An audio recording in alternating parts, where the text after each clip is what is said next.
నిత్యావసర ధరలు పెరిగిపోతున్నాయి. అదేవిధంగా కనకమహాలక్ష్మి టెంపుల్లో మరి అక్రమాలు జరుగుతున్నాయని చెప్తున్నారు. అదేవిధంగా మరి ఇప్పుడు జీవీఎంసీ ఎలక్షన్స్ ఏదైతే ఉందో దాన్ని కూడా వెంటనే జరిపించాలి, ఎలాంటి అవకతవకలు జరగకుండా అనేసి ప్రస్తుతం జగదాంబ థియేటర్ వద్ద సిపిఐ పార్టీ మరి కార్యకలాపాలన్నీ ఇక్కడ నిరసనలు వ్యక్తం చేయడం జరుగుతుంది. అయితే దీనికి సంబంధించి పూర్తి వివరాలను అసలు పాయింట్ టు పాయింట్ అడిగి తెలుసుకునే ప్రయత్నం అయితే చేద్దాం. ఇక్కడ సిపిఐ పార్టీ నాయకులు ఉన్నారు. అయితే సార్ చెప్పండి, అసలు ధరలు పెరుగుతున్నాయి అంటున్నారు, దానికి సంబంధించి పూర్తి వివరాలను చెప్పండి సార్. దేశంలో రాష్ట్రంలో రోజు రోజుకి కూడా ప్రజలు సామాన్యులు వాడే నిత్యావసర వస్తువుల ధరలన్నీ కూడా ఆకాశాన్ని అంటుతున్నాయి.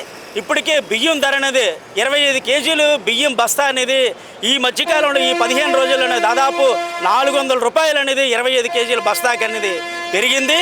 పంచదార అనేది కేజీ పంచదారకి అనేది దాదాపు 20 రూపాయల వరకు కూడాను కేజీ మీద అనేది పెరగడం అయ్యింది. దాంతోపాటు ఉల్లిపాయ కూడా కొలలేని పరిస్థితుల్లో ఈరోజు ఉల్లిపాయ ధర కూడా దాదాపు 70 రూపాయలు అనేది బహిరంగ మార్కెట్లో ఉంది. రైతు బజార్లో దాదాపు 55 రూపాయల వరకు కూడా పలుకుతుంది. అన్ని నిత్యావసర ధరలు ఆయిల్ దగ్గర నుంచి పప్పుల దగ్గర నిత్యావసర ధరలు అన్నీ కూడా విపరీతంగా పెరుగుతున్నాయి. సామాన్యులు వాడే నిత్యావసర వస్తువుల ధరలు తగ్గించడంలోని దాన్ని కంట్రోల్ చేయడంలో కేంద్ర ప్రభుత్వం కానీ రాష్ట్ర ప్రభుత్వం కానీ పూర్తిగా వైఫల్యం అనేది చెందింది. దాని బహిరంగంగా ప్రజలకి సామాన్యులు వాడే నిత్యావసర వస్తువుల ధరలన్నీ బహిరంగ మార్కెట్లోని ఈరోజు అనేది అందరికీ అందుబాటులో ఉంచాలని కేంద్ర రాష్ట్ర ప్రభుత్వాలకి అనేది మేము డిమాండ్ చేస్తున్నాం. ఈరోజు కేంద్ర ప్రభుత్వం అధికారంలోకి రాకముందు అనేది మేము అధికారంలోకి వస్తే 100 రోజుల్లో నిత్యావసర వస్తువుల ధరలన్నీ కూడా తగ్గిస్తాము, ప్రజలందరికీ హత్యాదిన హాయిగా అనేసి ఈరోజు అనేది సబ్కా వికాస్ సబ్సే భారత్ అనే పద్ధతులు ఈరోజు అనేది నినాదాలకి ఇచ్చి ఈరోజు అధికారంలో వచ్చిన కేంద్ర ప్రభుత్వం ఎవరైతే ధనవంతులు ఉన్నారో పారిశ్రామికవేత్తలు ఉన్నారో వాళ్ళ ప్రయోజనాలు తాకట్టు పెట్టిన వాళ్ళకే ఈరోజు ప్రయోజనాలు కాపాడే విధంగా ఈరోజు అనేది పాలనని సాగిస్తున్నారు.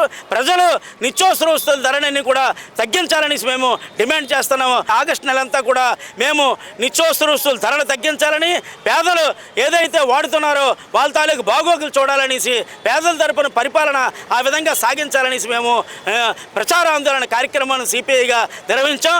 దీనికి అంతిమంగా సెప్టెంబర్ 1వ తారీఖున రామలీలా మైదానం ఢిల్లీలోని దాదాపు 10 లక్షల మంది కార్యకర్తలతోటి చలో ఢిల్లీ కార్యక్రమాన్ని నిర్వహించి అక్కడ బహిరంగ సభ నిర్వహించడంతో పాటు ఈ దేశాన్ని పరిపాలించే అర్హత అనేది మోడీ గారికి లేదు, మోడీ హఠావో దేశకు బచావో అనే నినాదంతో ఈరోజు మేము సిపిఐగా మేము ముందుకెళ్తా ఉన్నాం.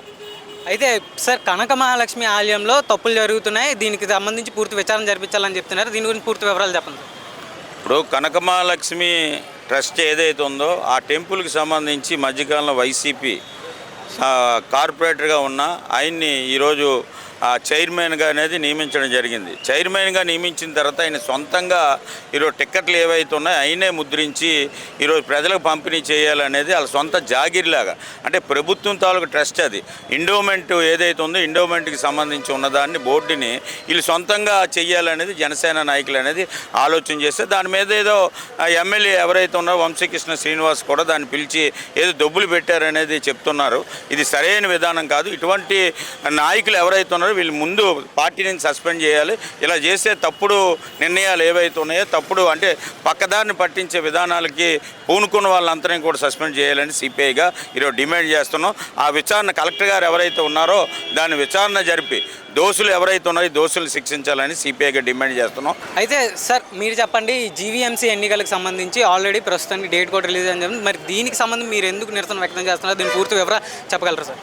నిన్ననే భీమిలి శాసనసభ్యుడు రాష్ట్ర మాజీ మంత్రి గంటా శ్రీనివాసరావు గారు ఒక పత్రికా విలేకరుల సమావేశం పెట్టి చెప్పారు.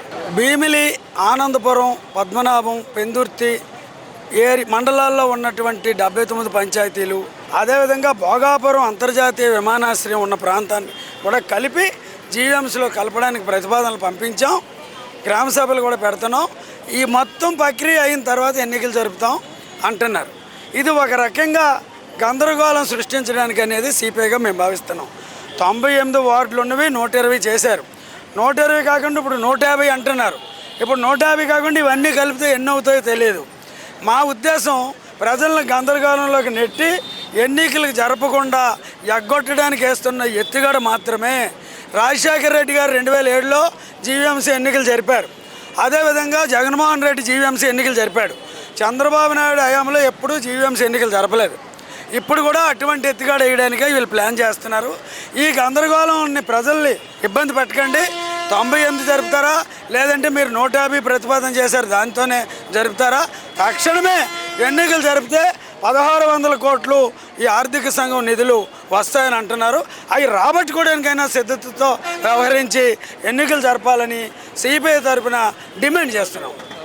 అయితే విన్నారు కదండి, ఈ మొత్తానికి నిత్యావసర ధరలు పెరిగిపోతున్నాయి. ఉల్లిపాయల రేట్లు ప్రస్తుతం 50 నుంచి 60 రూపాయలకు పెరిగిందని చెప్తున్నారు. దీన్ని ఖచ్చితంగా రానున్న రోజుల్లో ఇంకా ఎక్కువ పెరిగే అవకాశాలు ఉన్నాయి. కాబట్టి ప్రస్తుతం ప్రభుత్వం దీని మీద చర్యలు తీసుకొని నిత్యావసర వస్తువులని ధరలు తగ్గించాలని చెప్తున్నారు. అదేవిధంగా కనకమహాలక్ష్మి టెంపుల్లో ఏదైతే అవకతవకలు జరుగుతున్నాయో, ఫేక్ టికెట్స్ ఏవైతే ప్రొజెక్ట్ చేస్తున్నారో దీని మీద కూడా చర్యలు తీసుకోవాలి, విచారణ జరిపించాలని చెప్పడం జరిగింది. అదేవిధంగా జీవీఎంసీ ఎన్నికలకు సంబంధించి నిన్న గంటా శ్రీనివాసరావు ప్రెస్ మీట్ పెట్టిన దాంట్లో భాగంగా ఏవైతే చేంజెస్ ఉన్నాయో దాన్ని మొత్తం కావాలని ఎన్నికల్ని ఆపాలనే ఉద్దేశంతోనే అంశాలని చెప్పడం జరుగుతుందని చెప్తున్నారు. కాబట్టి ఇలా ఎలాంటి అవకతవకలు జరగకుండా జీవీఎంసీ ఎన్నికలు వెంటనే నిర్వహించాలని కూడా కోరడం జరుగుతుంది. దీనికి సంబంధించి సిపిఐ పార్టీ పూర్తిగా డిమాండ్ చేస్తూ ఈ మూడింటిని ముందస్తు చర్యలు తీసుకొని మొత్తం అన్నింటినీ ప్రారంభించాలని డిమాండ్ చేస్తున్నారు. Video journalist Hemant Tarun, BBC on TV, Visakhapatnam నుంచి.